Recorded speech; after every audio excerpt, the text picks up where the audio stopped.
Real-life horror stories. The man in the reflection. Lydia had just moved into a new apartment. It was old but charming, with high ceilings and wooden floors. The rent was shockingly cheap, which she didn't question too much. There was just one thing she didn't like: the giant mirror in the living room. It was old, with dark wood framing the glass. The carvings on it looked ancient, almost like symbols. The landlord had told her it was too heavy to move, so it had to stay. At first, Lydia ignored it, but as the night stretched on, she felt uneasy. Every time she walked past the mirror, she had the strange feeling someone was watching her. Then it happened. She turned off the lights and walked toward her bedroom. Out of the corner of her eye, she saw movement. Her reflection was still standing, even though she had walked away. A chill ran down her spine. Slowly, she turned back to the mirror. Her reflection moved as it should. Had she imagined it? She shook her head and hurried to bed.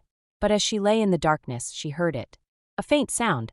Tap, tap, tap. It was coming from the mirror. She buried her head under the covers. Maybe it was the wind. Maybe it was nothing. But deep down, she knew something was in there. And it wanted out. Lydia barely slept that night. Every sound made her jump. Every shadow felt like it was creeping closer. By morning, she convinced herself it was just her imagination. She got up, made coffee, and went about her day. But as she passed the mirror, she couldn't shake the feeling that something was off.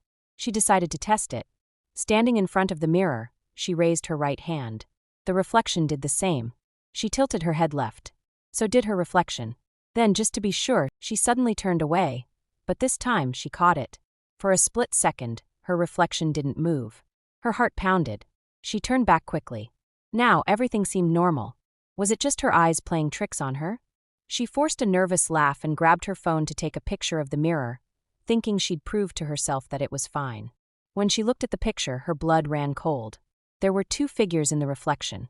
One was her. The other stood right behind her. A tall, shadowy figure with hollow eyes and a wide grin. Lydia spun around. Nothing was there. But when she looked back at the mirror, the figure was still there. Smiling. Watching. Waiting.